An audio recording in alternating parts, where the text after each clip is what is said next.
Du plan de relance économique post-Covid 2020-2023. Monsieur le Président de la République.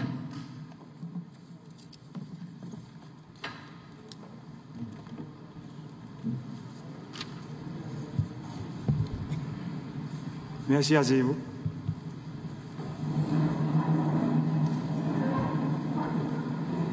Monsieur le Premier ministre, Monsieur le ministre de l'Économie et des Finances, Mesdames, Messieurs les membres du gouvernement,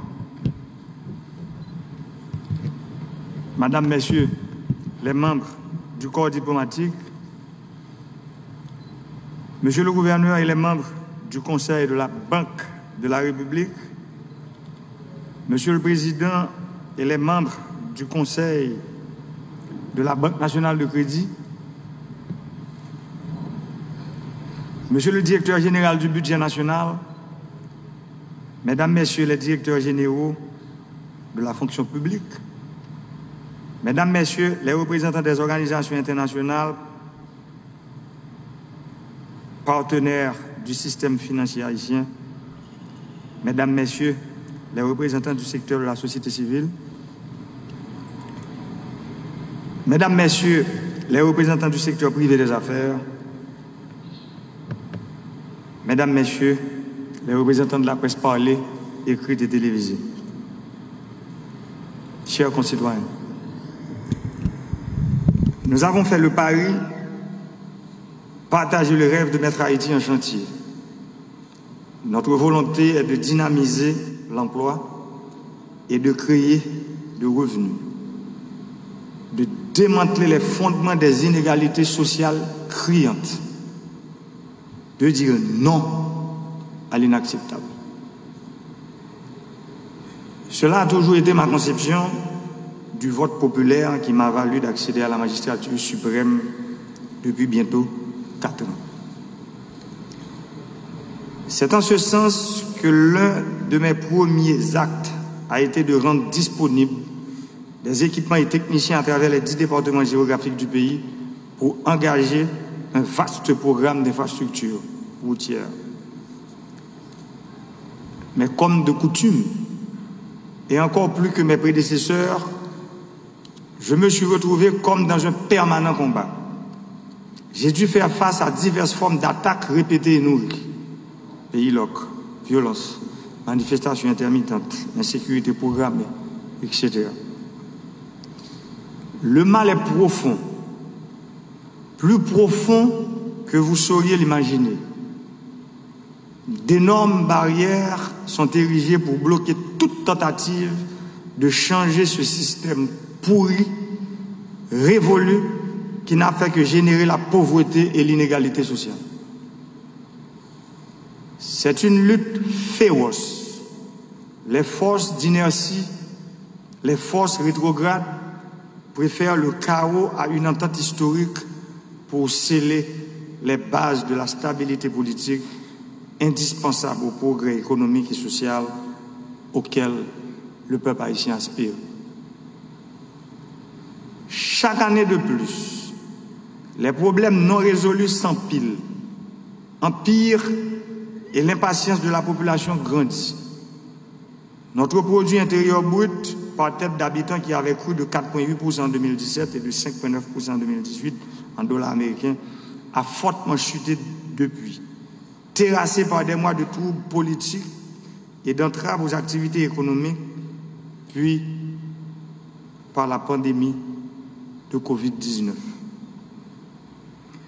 Pour retrouver le niveau du PIB nominal par tête d'habitant de 2014 en dollars, celui-ci devrait croître de plus de 3,3% par an sur les 3 prochaines années.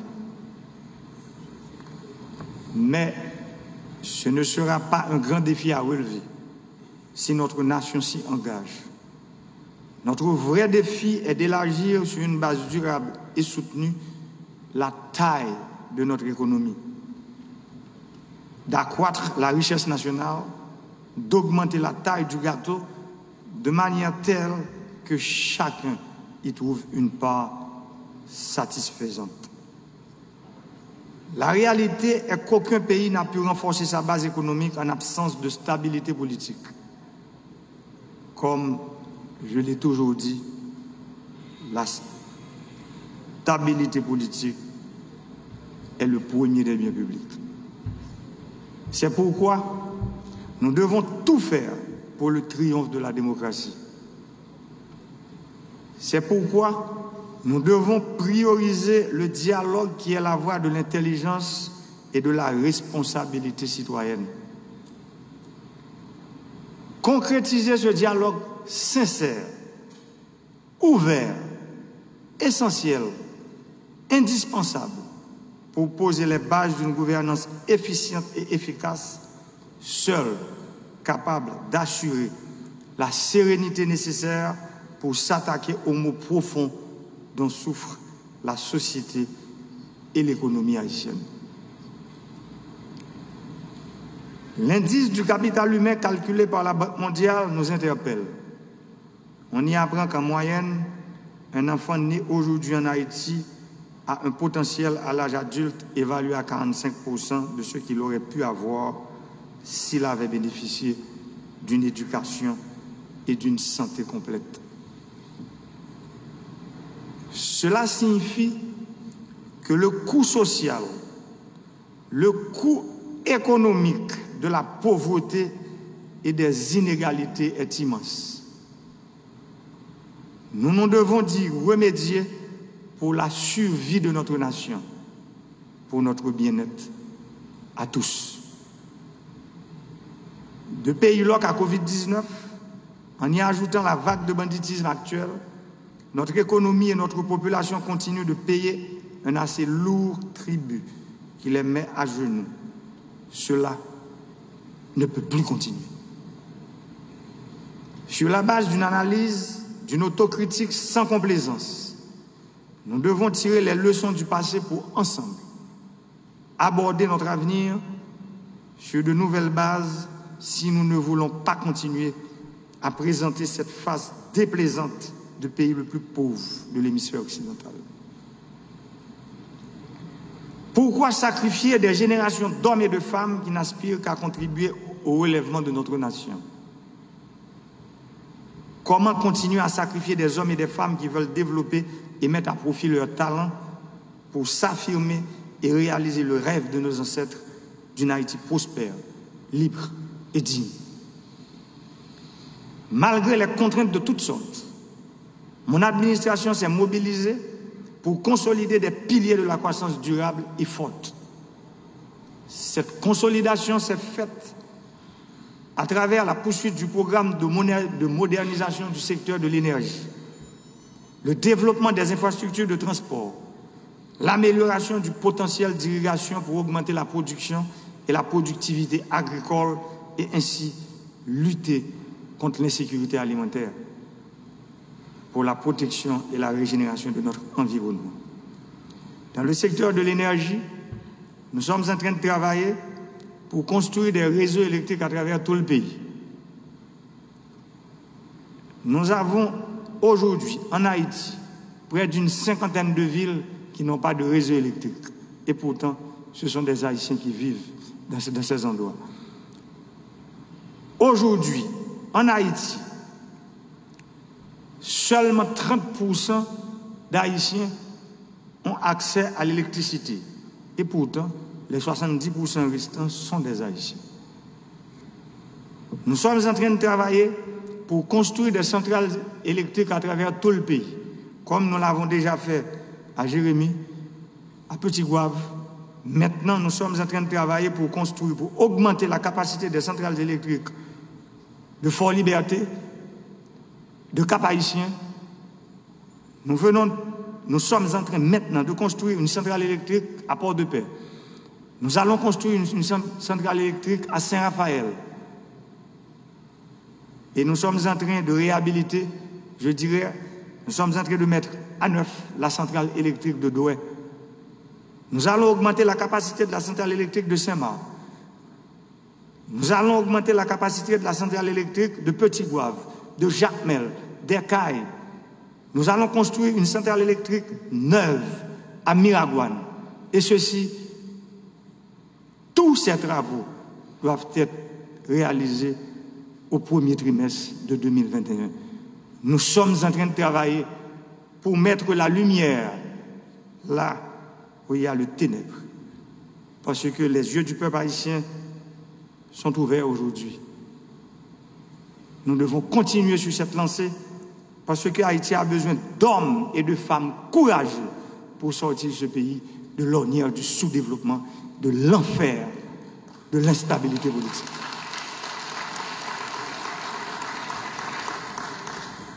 Dans le secteur des infrastructures routières, la route qui relie la ville d'Ercaille à la ville de Jérémie, je veux même parler d'une route interdépartementale. Cette route, dont sa construction a débuté depuis 2008, quand je suis arrivé au pouvoir, plus de la moitié de cette route, je dirais 55%, n'était pas construite. Aujourd'hui, nous sommes en phase finale sur la construction des 45 km restants.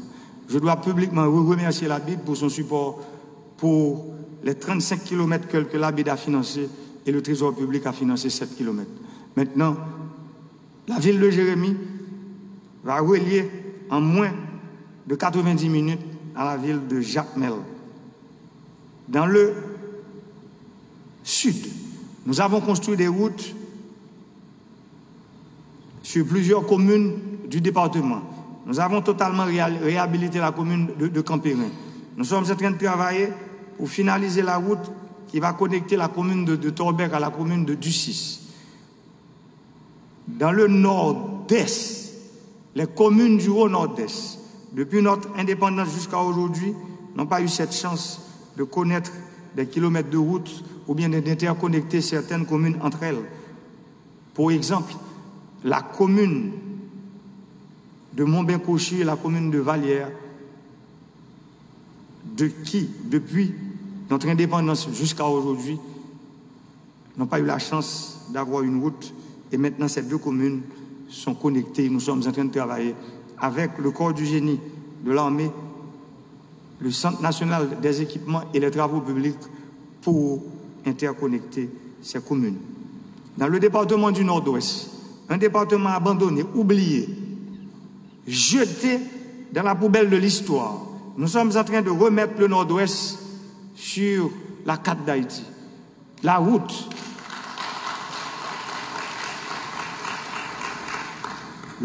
qui relie Gonaïve à Port-de-Paix, cette route est en pleine construction maintenant. D'ailleurs, nous avons annoncé au cours du mois de décembre, le carnaval national aura lieu à Port-de-Paix.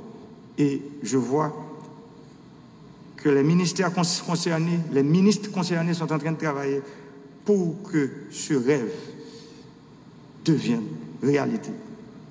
Nous sommes en train de travailler sur le bas nord-ouest, cette zone abandonnée depuis, je dirais,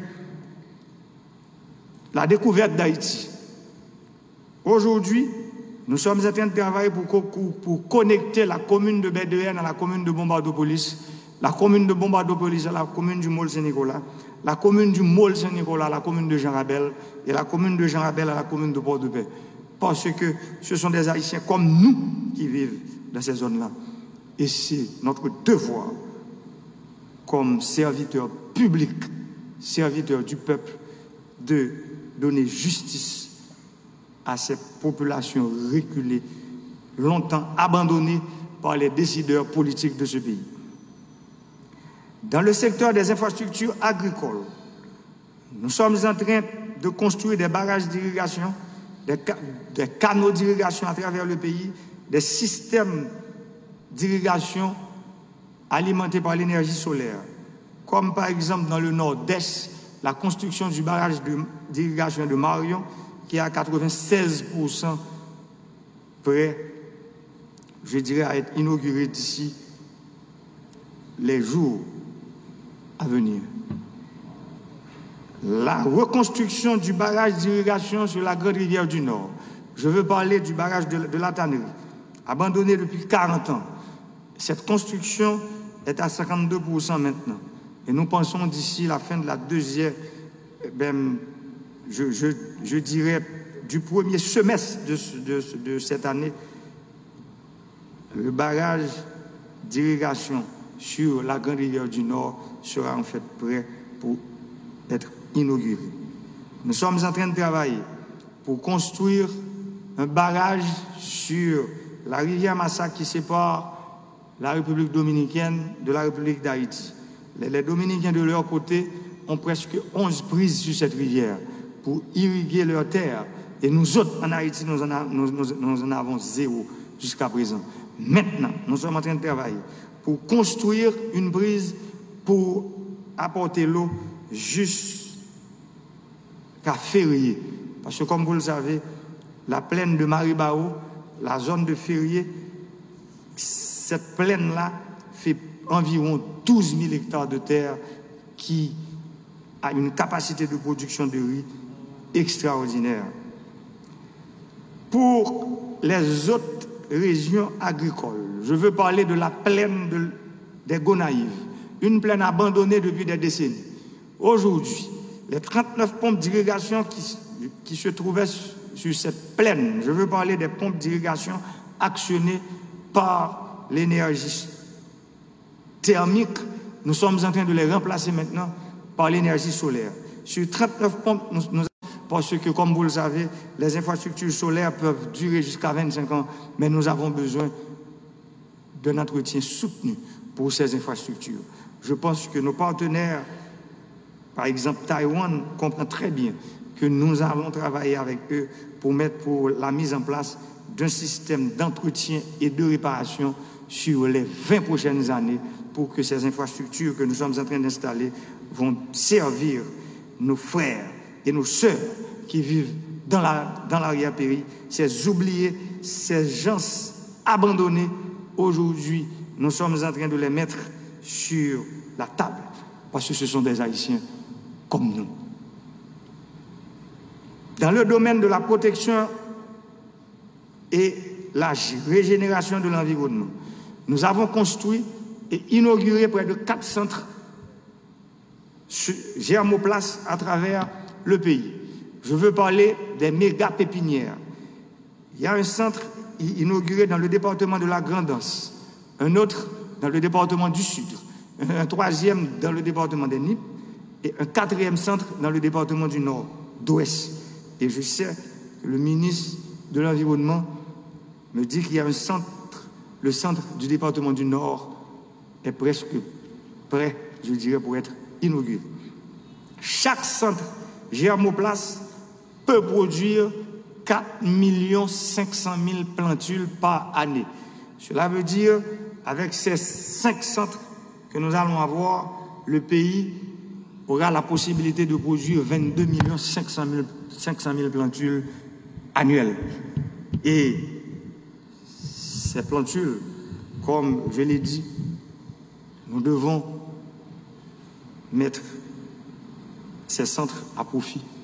Il faut que les enfants qui vont à l'école en Haïti, les 4,4 millions d'enfants qui vont à l'école, il faut que ces enfants-là puissent planter des arbres.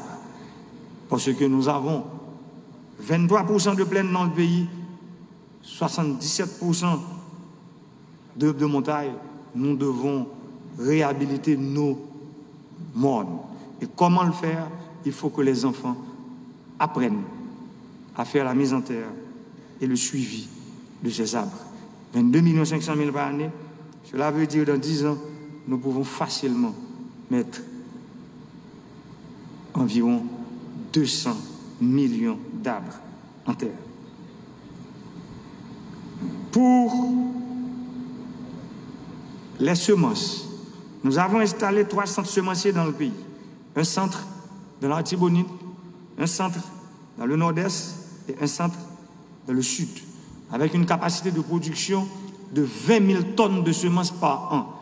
Et quand nous sommes arrivés au pouvoir, Haïti avait une capacité de production de 2 000 tonnes de semences par an. Aujourd'hui, nous sommes à 20 000 tonnes de semences de céréales par année. Avec cette capacité, nous sommes en train de travailler pour mettre Haïti sur la route du changement et du développement. Mais cela ne pourra jamais se faire sans la stabilité politique. Et cette stabilité politique que nous rêvons, que le pays rêve, que le peuple veut avoir aujourd'hui, doit passer par un dialogue entre Haïtiens franc, sincère et honnête.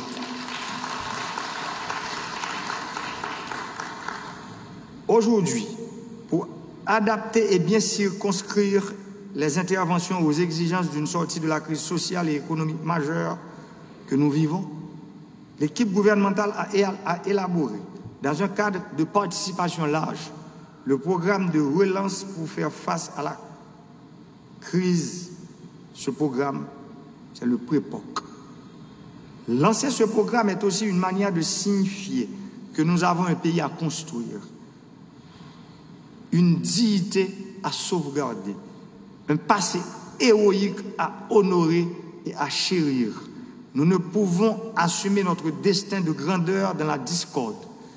Nous devons démarrer une nouvelle page de notre histoire pour donner espoir à la jeunesse, reconquérir notre fierté et rentrer dans la modernité. Je dois, ce matin, féliciter tous les acteurs de la société civile, du secteur privé, de l'université, des partenaires de développement, tous les cadres qui ont contribué avec enthousiasme et qui placent beaucoup d'espoir dans cette initiative. Ensemble, seulement ensemble, nous pouvons réaliser l'impossible. Ce programme de relance économique est le pont pour nous permettre d'investir dans la croissance, la résilience et les opportunités, afin de mettre en place les bases d'une nouvelle dynamique de croissance et de développement humain durable. L'objectif du PREPOC est de nous ramener rapidement au niveau d'activité économique d'avant le mouvement Pays Loc, de raffermir les entreprises pour ensuite propulser et maintenir la croissance à un niveau suffisamment élevé. Nous devons le maintenir à un niveau capable de générer une amélioration des revenus par tête d'habitant et d'ancrer le pays sur l'objectif de pays émergent tel que défini dans le cadre du plan stratégique de développement d'Haïti, le PSDH. Il s'agit aussi de créer les conditions pour relancer l'économie et soutenir le bien-être des populations à travers la création d'emplois décents et la consolidation des piliers de la croissance et du développement humain préconisés dans le cadre des objectifs de développement durable, les ODD. Le PREPOC s'engage pour une dynamique de redressement à plusieurs niveaux intégrant la réforme de l'État, la gouvernance de l'économie, la gestion des finances publiques, le renforcement du cadre des affaires. Il s'attaque en priorité à l'insécurité et à la corruption. Il se propose aussi d'aider au relèvement des entreprises et des secteurs porteurs de la croissance. Le PREPOC préconise la mise en place d'un dispositif de soutien et de promotion des activités dans les secteurs de l'agriculture, de l'agro-industrie, du textile, de la construction, du tourisme, de l'artisanat, du numérique et de l'énergie. L'amélioration des revenus, combinée à la création d'emplois et aux politiques sociales, devra permettre de garantir des niveaux de vie plus convenables aux ménages et ainsi un recul substantiel de la pauvreté. Nous savons qu'il n'y a pas de paix durable là où la pauvreté et les inégalités sont criantes, tout comme il n'y a pas de progrès économique soutenu et durable sans la stabilité et la paix.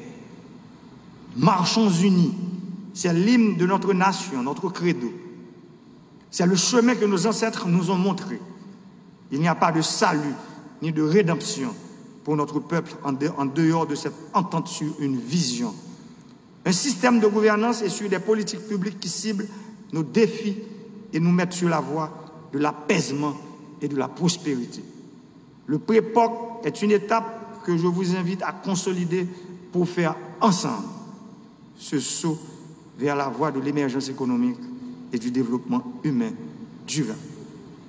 Que Dieu nous bénisse, que Dieu nous protège, que Dieu bénisse Haïti, que Dieu protège Haïti. Je vous remercie.